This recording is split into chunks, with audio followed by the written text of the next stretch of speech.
Hello friends, welcome to Honest Tutorial for your better understanding.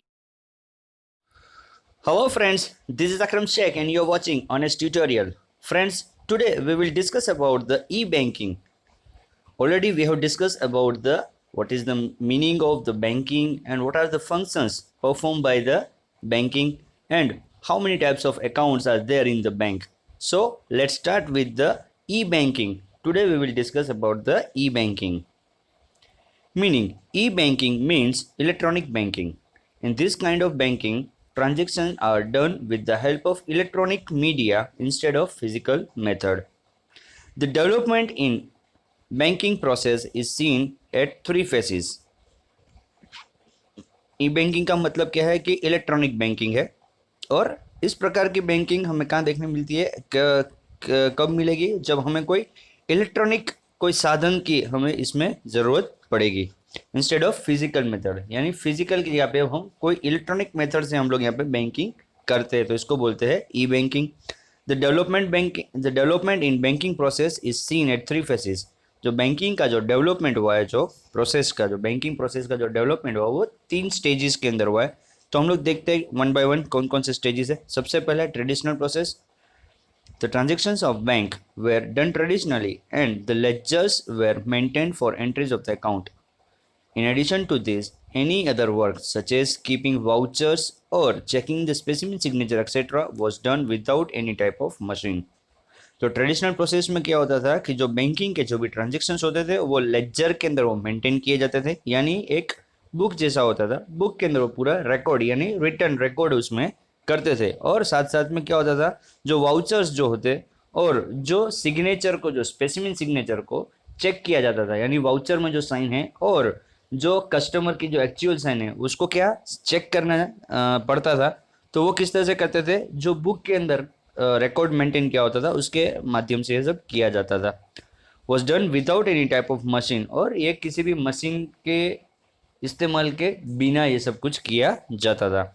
Then connecting computers through network. बाद में फिर जब computer का जब युग आया तो सारे जितने भी कंप्यूटर्स है वो एक दूसरे को नेटवर्क के साथ जोड़ा गया और उसके माध्यम से बैंकिंग का काम शुरू हुआ।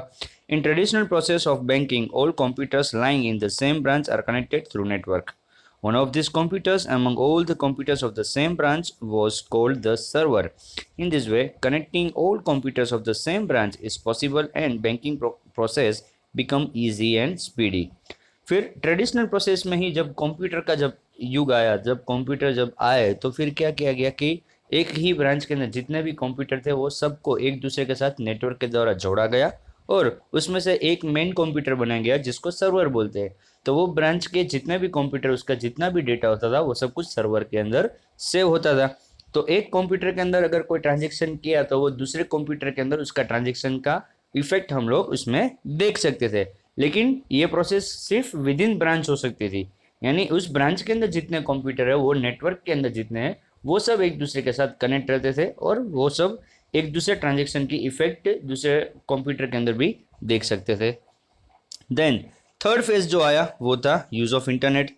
Bank computers were connected through internet as a result of which banking process become very easy and speedy. बाद में इंटरनेट कनेक्शन आया यानी इंटरनेट जब आया तो फिर क्या हुआ कि जितने भी कंप्यूटर्स थे अब वो इंटरनेट के साथ कनेक्ट किए गए।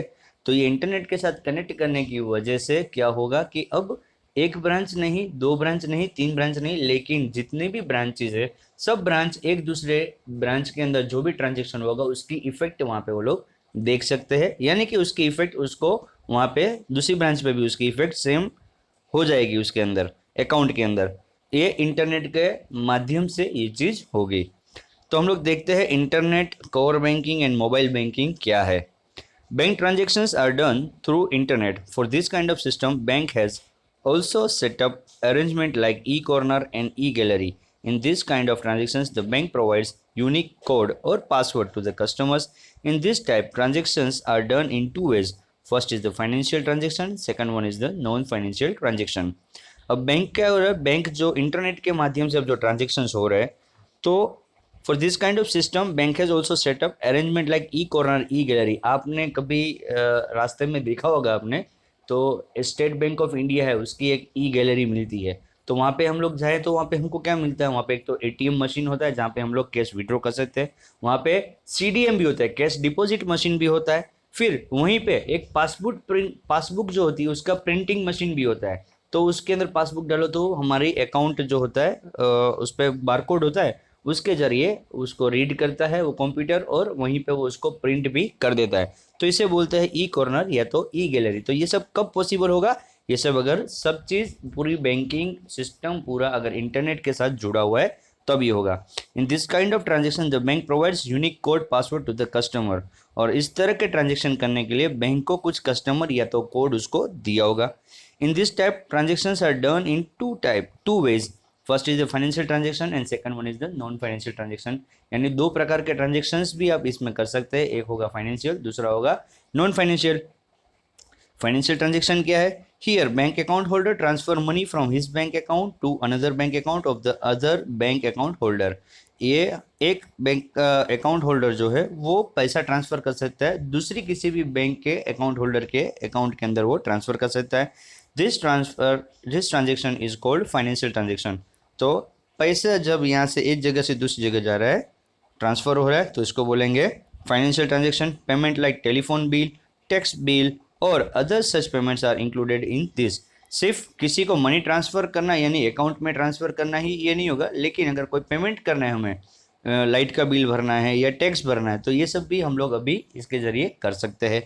फिर दूसरा है नॉन फाइनेंशियल ट्रांजेक्शन। तो नॉन फाइनेंशियल ट्रांजेक्शन क्या आता है, इन this type of transaction financial transaction is not included, but the account holder does the transaction like getting account statement, checkbook request, pin change, stop payment request and other such non-financial transaction। तो financial transaction के अलावा दूसरे कौन कौन से transaction हो सकते हैं जिसको हम लोग बोलेंगे नॉन फाइनेंशियल ट्रांजेक्शन। जैसे कि हमें हमारे अकाउंट का स्टेटमेंट चाहिए, तो यहाँ पे हमें कुछ पैसा लेना देना तो है नहीं, सिर्फ हमें हमारे अकाउंट की इन्फॉर्मेशन चाहिए। फिर हमें चेकबुक की रिक्वेस्ट, एक चेकबुक हमारी खत्म हो गई, दूसरी चेकबुक हमें चाहिए, तो सीधा हम लोग डायरेक्ट ऑनलाइन हम लोग इसका रिक्वेस्ट डाल सकते हैं। पिन चेंज, एटीएम कार्ड जो होता है या क्रेडिट कार्ड है, डेबिट कार्ड है, इसका अगर पिन नंबर हमको चेंज करना है तो वो हम लोग मशीन के जरिए हम लोग कर सकते हैं। फिर स्टॉप पेमेंट रिक्वेस्ट, अगर कोई चेक हमसे गलती से खो गया है या गुम हो गया है, किसी को गलती से दे दिया है, तो हमें वो चेक को अगर स्टॉप करवाना है तो हम वो भी हम लोग इसके जरिए हम लोग कर सकते हैं। तो इसके लिए हमें क्या ज़रूरत है, हमको एक इंटरनेट कनेक्शन और बैंक जो है वो इंटरनेट से कनेक्टेड होनी चाहिए, बैंकिंग पूरा सर्विस उसके अंदर जुड़ा हुआ होना चाहिए। The following functions become easy due to use of the internet in bank. कुछ फंक्शंस जो काम जो दिए गए हैं बैंक के, वो बताया गया है कि इंटरनेट का इस्तेमाल करने से बैंक के काम कितने आसानी से हो गए। सबसे पहला है कोर बैंकिंग। कोर बैंकिंग का मतलब हम लोग समझते हैं, core banking means centralised online real time, CORE यानी centralised online real time. Core banking का मतलब क्या होता है ये आपको समझा दूं। पहले जब ट्रेडिशनल वेज के ऊपर जब चलता था तो क्या होता था कि एक लेजर जो बनता था, लेजर के अंदर एंट्री होती थी। सपोज कि मेरा अकाउंट अगर अहमदाबाद के अंदर है, गुजरात के अंदर, तो मेरी जो पासबुक जो होगी, जो मेरी अकाउंट की जो डिटेल होगी, वो मैं जिस ब्रांच में अकाउंट है उस ब्रांच के अंदर ही मेरे अकाउंट की डिटेल होगी। अब मैं मुंबई गया और वहाँ पे मुझे अगर पैसे की रिक्वायरमेंट हुई तो मैं अगर बैंक पे जाके विड्रॉ करना चाहता हूँ तो वहाँ से कैसे विड्रॉ कर सकता हूँ, क्योंकि मेरे अकाउंट में कितने रुपए पड़े, मेरी सिग्नेचर किस प्रकार की है, वो तो मेरी जो ब्रांच होगी वहीं पे पता चलेगा, क्योंकि मेरा लेजर वहीं पे था। तो ट्रेडिशनल वे के अंदर पता नहीं चलता था, दूसरी ब्रांच से अगर मुझे विड्रॉ करना होता तो पता नहीं चलता था। तो ये कोर बैंकिंग यानी क्या है, जब सारे बैंक के अंदर कंप्यूटर सिस्टम आ चुकी है, सारे कंप्यूटर इंटरनेट के माध्यम से जुड़े हुए हैं, तो अब हमारा जितना भी डेटा था वो सारा का सारा डेटा अब कंप्यूटर के अंदर फीड कर दिया गया है, डेटा उसके अंदर स्टोर कर लिया है, हमारी सिग्नेचर भी उसमें स्टोर हो चुकी है। अब हम कोई भी ट्रांजेक्शन करते हैं तो ये हमारे ट्रांजेक्शन जो है वो सारे स्टोर हो जाते हैं, रिकॉर्ड हो जाते हैं, बराबर है। तो अगर मैं अभी कहीं से भी बैंकिंग करना चाहूँ तो मैं बैंकिंग कर सकता हूँ।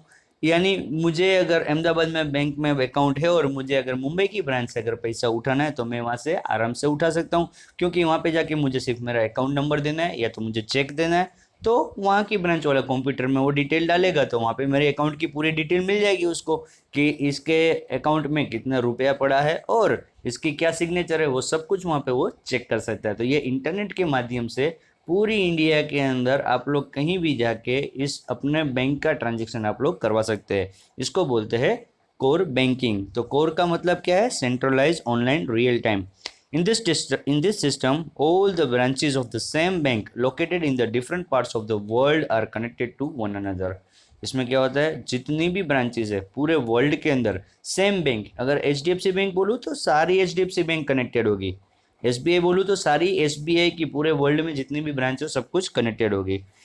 In the centralized server of the bank, all the details of all the accounts of all the branches of the bank are available. तो यहाँ पे जो सेंट्रलाइज सर्वर जो होगा वो सेंट्रलाइज सर्वर के अंदर जितने भी अकाउंट है, जितने भी सिटीज के अंदर जितनी भी ब्रांचेज है, वो सारी ब्रांच के सारे अकाउंट की डिटेल उस एक मेन सर्वर के अंदर अपडेट होगी। Entry of the transaction of an account holder of a bank is recorded in the centralized server of the bank in real time. और जैसे ही आप पैसा डिपॉजिट करते हो या विड्रॉ करते हो तो जैसे ही वो कैशियर जो होगा, टेलर जिसको बोलते हैं, वो जैसे ही एंट्री करेगा, वो एंट्री फाइनल कंप्लीट होगी, वैसे ही ये सर्वर के अंदर हमारा रिकॉर्ड जो होगा वो मेंटेन हो जाएगा। The change in the entry occurring in this centralize server can be seen in all the branches of the bank. जैसे ही आप डिपॉजिट करोगे आपके अकाउंट के अंदर तो फिर आप इंडिया कि कोई भी ब्रांच पे जाके आप उसकी ट्रांजैक्शन की डिटेल कर निकलना चाह सकते हो तो रियल टाइम यानी ऑन द स्पॉट हर एक ब्रांच के ऊपर उसकी इफेक्ट आपको दिखेगी। कहीं से भी आपको चेक करवाना तो आप वो करवा सकते हैं। The account holder of any branch can complete his transaction from any other branch of this bank. और अकाउंट होल्डर अपना ट्रांजेक्शन किसी भी ब्रांच के ऊपर से जाके वो करवा सकता है। He can withdraw or deposit money or can do any transaction in his account from any other branch. वो कहीं से भी पैसे भी उठा सकता है उसी बैंक के किसी भी ब्रांच से, किसी भी शाखा से, पूरे कंट्री में कहीं भी जाके बैंक में पैसा उठा भी सकता है और डिपॉजिट भी कर सकता है। Thus, the account holder becomes the customer of the bank and not of a particular branch. ये क्यों फैसिलिटी दी गई है? क्योंकि जो अकाउंट होल्डर है वो बैंक का कस्टमर है, ना कि वो किसी एक पर्टिकुलर ब्रांच का है। इसीलिए अब उसको पूरे इंडिया में, पूरी कंट्री में कोई भी ब्रांच पे जाके वो अपनी सर्विस को हासिल कर सकता है। This process can be done in different branches of the same bank. Because of this arrangement time and expenses of both the bank and the customer are decreased. और ये फैसिलिटी की वजह से समय और खर्चा बैंक और कस्टमर दोनों का बच जाता है। क्योंकि अगर मैं एक ही ब्रांच से अगर सब ट्रांजेक्शन कर सकता था तो फिर मुझे उसी ब्रांच पे जाना पड़ेगा मेरे ट्रांजेक्शन करने के लिए, तो मुझे खर्चा हो सकता है, तो मेरा समय भी बर्बाद हो सकता है। लेकिन अब मेरे नज़दीक में उसी की कोई और ब्रांच है जहाँ पे मैं हूँ, मुझे ट्रांजेक्शन की रिक्वायरमेंट भी, और नज़दीक में ही मेरी जिस बैंक में मेरा अकाउंट है उसकी कोई और ब्रांच है, तो मैं वहाँ जाके आराम से वो ट्रांजेक्शन कर सकता हूँ। तो मेरा समय और मेरा पैसा दोनों कम खर्चा मेरा यहाँ पे होगा। इसीलिए यहाँ पे जो है इसको बोला गया है कोर बैंकिंग मीन्स के centralized online real time. Now the second one is the e banking. E banking का मतलब है electronic banking. In this present time all banks are connected through internet to their branches by the medium of the server. आज के समय के अंदर जितनी भी ब्रांचेस जो है वो इंटरनेट के जरिए कनेक्टेड है और सब कुछ डेटा कहाँ पे फीड होता है, सेव होता है सर्वर के अंदर। सो a person can withdraw or deposit money from any other branch regardless of his home branch. तो एक व्यक्ति जिसका अकाउंट है बैंक के अंदर वो किसी भी ब्रांच से कहीं से भी जाके वो पैसा डिपॉजिट भी कर सकता है और विड्रॉ भी कर सकता है। Banks have establish there e corner at different places. और बैंक ने ई कॉर्नर्स अलग अलग जगह पे उनके स्थापित करके रखे हैं। By means of which the customer can either withdraw or deposit money from his account through his ATM card with the help of machine. तो ये ई कॉर्नर जो है उसके अंदर क्या होता है, हम एक ATM मशीन होता है और हमारा एक CDM यानी कि कैश डिपॉजिट मशीन भी वहाँ पे रखा होता है। तो अगर हमें ब्रांच का जो टाइमिंग होता है वो ख़त्म हो गया, सपोज़ के 6 बजे बैंक बंद हो जाती है, उसके बाद अगर हमको ये सर्विस चाहिए, विड्रॉ करना है या डिपॉजिट करना है, तो हम ऐसा ई गैलरी या तो ई कॉर्नर पे जाएंगे, वहाँ पे ऐसा मशीन होता है। अगर विड्रॉ करना है तो ATM मशीन से हम लोग विड्रॉ कर लेंगे, अगर डिपॉजिट करना है तो CDM मशीन में पैसे डाल के हम लोग उसको डिपॉजिट भी करवा सकते हैं।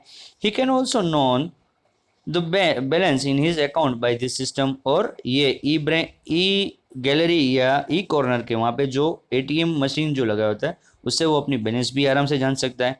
Because of this kind of transaction the bank also registers the account holders mobile number on which the customer receives message whenever there is any transaction in his account. और ये सब transaction के लिए customer का जो mobile number होता है वो एक रजिस्टर करके रखती है बैंक उसके अकाउंट के साथ, बराबर। तो जब कोई भी ऐसा ट्रांजेक्शन किया जाएगा तो उसको एसएमएस के जरिए उसके मोबाइल के अंदर उसकी इन्फॉर्मेशन दी जाएगी कि ये ट्रांजेक्शन आपके अकाउंट के अंदर हुई है। Banking work becomes easy because of this system. और ये सिस्टम की वजह से बैंकिंग का जो कामकाज है वो बहुत आसान हो गया है। फ्रेंड्स, एक चीज़ मैं आपको बता दूं कि जो मोबाइल नंबर जो होता है, जो मोबाइल नंबर अकाउंट के अंदर रजिस्टर कराना आज के दौर के अंदर ये बहुत ज़रूरी है, क्योंकि हमारे साथ कुछ भी अगर हमारा ट्रांजैक्शन कुछ भी होता है तो हमें तुरंत ही एसएमएस के जरिए बैंक की तरफ से हमें एक एसएमएस आता है और हमें इन्फॉर्मेशन मिलती है कि हाँ आपके अकाउंट में ये ट्रांजैक्शन हुआ है। चाहे आप वो ऑनलाइन करो, चाहे आप एटीएम से करो, चाहे आप वो बैंक पे जाके करो, किसी भी प्रकार से आपका अकाउंट के अंदर कोई भी ट्रांजैक्शन होता है तो आपको वो मैसेज मिलता है। तो हमेशा बैंक अकाउंट जब खोलते हैं तब अपना मोबाइल नंबर रजिस्टर कराना ज़रूरी है। और नंबर ऐसा रखना चाहिए जो आप बार बार चेंज नहीं करते हो, यानी जो आपका जो परमानेंट नंबर होगा जो मोबाइल का वही नंबर वहाँ पर रजिस्टर कराना ज़रूरी है आपको। Third one is the mobile banking. Mobile banking is such a system through which any financial transaction is made possible from any corner of the world through electronic equipment, that is mobile phone with the internet connectivity। आपके पास जो mobile है एक तो smartphone होना चाहिए और दूसरे number पे उसमें इंटरनेट यानी कि नेट होना ज़रूरी है। अगर ये दो चीज़ है आपके पास तो आप आज हर बैंक जो है उसने अपनी कोई ना कोई एप्लीकेशन बनाई है या तो उसकी वेबसाइट पे जाके आप बैंकिंग खुद भी कर सकते हो। बस सिर्फ एक ही चीज़ है कि आप कैश डिपॉजिट आपके मोबाइल में नहीं कर सकते हो, बाकी किसी को फंड ट्रांसफ़र करना है ट्रांसफ़र भी कर सकते हो। बाकी जो भी फैसिलिटीज़ है आप सब देख सकते हो, स्टेटमेंट देख सकते हो, चेकबुक की रिक्वेस्ट डाल सकते हो। एक एक जो है कैश डिपॉजिट नहीं कर सकते हो और एक कैश विड्रॉ, ये दो चीज़ें आप सिर्फ मोबाइल के जरिए नहीं कर सकते हो। The person need not to go to the bank physically in this system and can manage transactions like knowing the balance of the account, paying the light bills, gas bill, taxes, or making other payments. Money can be transferred from one account to the another. The customer has to make an application to the bank in order to get this kind of the service. The bank then provide login ID and password for making banking. It is necessary to follow security rules in this system. तो ये mobile banking की अगर हमें system की अगर इस्तेमाल करना है तो हमें बैंक में एक बार पहले रिक्वेस्ट देनी पड़ेगी। बैंक में हम लोग रिक्वेस्ट देंगे तो बैंक हमको एक उसका कस्टमर का एक आईडी देगी हमको और हमें एक पासवर्ड देगी। वो आईडी और पासवर्ड से ही हम इसको ऑपरेट कर सकते हैं। जैसे ही हमको बैंक पासवर्ड देगी तो हम जब फर्स्ट टाइम जब इसको यूज़ करेंगे तो हम क्या करेंगे, इसको एंटर करेंगे ना तो सबसे पहले हमको पासवर्ड चेंज करने का हमको सिस्टम हमको बोलेगी कि आप लोग पासवर्ड पहले चेंज करो, क्योंकि ये पासवर्ड किसने प्रोवाइड किया हमको प्रोवाइड किया बैंक ने। तो पहले कस्टमर जो पासवर्ड रखना चाहता है वो पासवर्ड उसको रखने के लिए यहाँ पे उसको पूछा जाएगा। वो जब पासवर्ड रखेगा उसके बाद ही ये नेट बैंकिंग जो बोलते हैं या मोबाइल बैंकिंग बोलते हैं वो ओपन होगा, तब तक ये ओपन नहीं होगा। और उसके बाद फिर जब उसको जो ट्रांजेक्शन करना है, जैसे कि किसी को फंड ट्रांसफ़र करना है, किसी प्रकार का बिल भरना है, या फिर उसको अपना स्टेटमेंट देखना है, या फिर नई चेकबुक मंगवानी है, या तो फिर कोई चेक का स्टॉप पेमेंट करवाना है, तो सारी प्रोसीजर अब मोबाइल से हो सकती है। तो ये सब था हमारा ई बैंकिंग के अंदर आया कि कोर बैंकिंग, ई बैंकिंग और मोबाइल बैंकिंग क्या है। अब दूसरी जो सर्विसेज जो है बैंक की जो यूज़फुल है हमारे लिए और हम लोग देखते हैं तो डेली यूज़ के अंदर हम लोग लेते भी है, जैसे कि एटीएम है, क्रेडिट कार्ड है। तो एटीएम क्या है? The full form of this service is automated teller machine. The bank account holder is given this facility when the customer needs he can withdraw the money minimum amount decided by the bank and lesser than the balance of his account। यानी एक ATM का मतलब होता है automated teller machine, और bank जो है वो अकाउंट होल्डर को ये फैसिलिटी देती है कि कस्टमर को जब भी पैसा विड्रॉ करना है तो मिनिमम उसका एक फिक्स बताया होगा कि इतना कम से कम आप इतना उठा सकते हैं, एंड आपके अकाउंट में जितना डिपॉजिट पड़ा है उससे आप कम विड्रॉ कर सकते हो। यानी उससे ज़्यादा तो विड्रॉ नहीं कर सकते ना। अगर 10,000 पड़ा है तो 11,000 आप विड्रॉ नहीं कर सकते हो। तो जो बैंक में आपका अमाउंट पड़ा है क्रेडिट के अंदर, उससे आप कम विड्रॉ कर सकते हो और मिनिमम भी बताओगे कि इतना तो कम से कम आपको विड्रॉ करना है। The bank holder can withdraw limited amount from his account under the daily withdraw limit. तो उसको जैसे तरह का अकाउंट होल्डर होगा, उसका जिस प्रकार का अकाउंट होगा उसके मुताबिक उसको कुछ लिमिट दी होगी कि आप पर डे इतना ही आप लोग विड्रॉ कर सकते हो। The limitation of maximum withdrawal amount in a single time is also fix by the bank. और ज़्यादा से ज़्यादा एक दिन में आप कितना पैसा उठा सकते हो वो भी बैंक ने ऑलरेडी फिक्स करके रखा होगा। The bank provides ATM card to the customer. The customer is also given a screen secret pin. Bank जो है एटीएम कार्ड जो है वो कस्टमर को प्रोवाइड करती है और साथ में उसका एक सीक्रेट पिन भी उसको प्रोवाइड करती है। Money can be withdrawn from the ATM of the other bank also but some extra charges to be paid from the for the same. Money जो है हम किसी भी बैंक के कोई भी एटीएम मशीन से विड्रॉ कर सकते हैं, लेकिन हमारी जो स्पेसिफिक बैंक है उसके अलावा अगर हम किसी और बैंक के एटीएम मशीन से अगर मनी विड्रॉ करते हैं तो कुछ चार्ज हमारे ऊपर जरूर लगेगा। Second one is the credit card. ये भी एक फैसिलिटी है बैंक की जो हमें मिलती है। This type of bank card has been is used widely from the end of the 20th century. 20वीं सदी के अंत से ये इस तरह के कार्ड का इस्तेमाल होना शुरू हुआ है। एन अकाउंट होल्डर और any person can apply to the bank and can demand the credit card. कोई भी अकाउंट होल्डर है या फिर कोई भी व्यक्ति बैंक के पास जाके रिक्वेस्ट दे सकता है कि उसको क्रेडिट कार्ड की रिक्वायरमेंट है। The bank conducts a systematic study of the credit of the person like how much डेप्ट can be repaid by him through card. तो बैंक क्या होगा, जो अकाउंट होल्डर या तो जिसने ये रिक्वेस्ट की उसकी पहले क्रेडिट की डिटेल स्टडी करेगा। यानी अगर मेरा एक बैंक में अकाउंट है तो पहले पूरी जांच करेगी बैंक कि हाँ ये अकाउंट के अंदर कितना अमाउंट रखता है मिनिमम। फिर दूसरा ये देखेगी कि इसने पहले कोई लोन ली है कि नहीं ली है। लोन ली है तो लोन का पेमेंट बराबर टाइम पे हो रहा है या नहीं हो रहा है, वो सब पहले चीज़ को चेक करेंगे। उसके बाद according to my average balance मुझे एक क्रेडिट कार्ड की लिमिट के साथ मुझे क्रेडिट कार्ड इश्यू किया जाएगा। This is determined by the bank on the basis of the study. On the basis of this study the bank issues a credit card with a pre decided limit to him. यानी कितनी एक limit दी जाएगी, अगर 20,000 की credit की limit दी या 40,000 की limit दी है या 45 की या 50 की, वो मेरी जो मेरा स्टडी किया है वो स्टडी के बेस के ऊपर मुझे लिमिट यहाँ पे कार्ड में मिलेगी। When he makes purchase, the amount from his account will be debited and the amount will be credited to the seller's account. Balance statement is sent to the card holder at fixed time, which he has to settle or repay within the prescribed time limit. So credit card में क्या होगा, debit card जो है ATM card जो हमने पहले पढ़ा उसमें ये था कि हमारे बैंक के अंदर जो हमारे अकाउंट के अंदर जितना डिपॉजिट अमाउंट पड़ा है हम उतना स्पेसिफिक उतना ही अमाउंट हम लोग विड्रॉ कर सकते हैं, या हम लोग शॉपिंग कुछ भी कर सकते हैं, ऑनलाइन परचेज हम कुछ भी कर सकते हैं। क्रेडिट कार्ड में क्या होगा, क्रेडिट कार्ड में हमें जो लिमिट दी गई है, यानी ये जो क्रेडिट कार्ड जो है वो हमारे अकाउंट में कितनी बैलेंस पड़ी है उससे उसको कोई मतलब नहीं है। क्रेडिट कार्ड जो होगा वो हमारे अकाउंट से हटके है। तो क्रेडिट कार्ड में हमें जो हमारे क्रेडिट लिमिट जो हमको दी गई है, जो स्टडी किया और उसके बाद बैंक ने जो हमें लिमिट दी है, अगर सपोज के 40,000 की लिमिट दी गई है, अभी मेरे बैंक के अकाउंट के अंदर अगर कुछ भी अमाउंट नहीं है तो भी मैं 40,000 अप टू जो बैंक ने मुझे लिमिट दी है क्रेडिट कार्ड की वो लिमिट को मैं यूज़ कर सकता हूँ। तो अप टू 40,000 तक की मैं कोई भी शॉपिंग कर सकता हूँ। अब ये 40,000 जो है जो मैंने शॉपिंग कर लिया, जो मेरे बैंक अकाउंट में नहीं था लेकिन मुझे जो बैंक ने जो क्रेडिट दी थी उसको मैंने यूज़ किया है, तो उसका एक स्पेसिफिक टाइम दिया होगा, हर महीने की एक फिक्स डेट होगी, उस दिन को मुझे वो अमाउंट कंप्लीट जितना मैंने इस्तेमाल किया है, यानी 40,000 था तो ये नहीं कि 40 पूरा ही मुझे करना है, ऐसा ज़रूरी नहीं है। 2-3 हज़ार की ज़रूरत है 2-3 हज़ार भी हम लोग यूज़ कर सकते हैं। तो मैंने जितना इस्तेमाल किया है उतना अमाउंट मुझे उस स्पेसिफाइड डेट के ऊपर मुझे वहाँ पे फिर से क्रेडिट कार्ड का जो अकाउंट होगा उसके अंदर मुझे डिपॉजिट करवाना पड़ेगा। अगर मैं वो नहीं करता हूँ तो फिर उसमें पर डे इंटरेस्ट चार्ज करेगी बैंक मुझे। तो ये खास ध्यान रखना है कि जो लिमिट जो दी है वो लिमिट के अंदर मुझे उसके अंदर इस्तेमाल करना है, और दूसरा लिमिट का जो पेमेंट की जो डेट होगी वो हमें हमेशा याद रखनी है कि ये तारीख को मुझे इसका रीपेमेंट करना है, तो रीपेमेंट उस टाइम के ऊपर भी फिर से हो जाना चाहिए।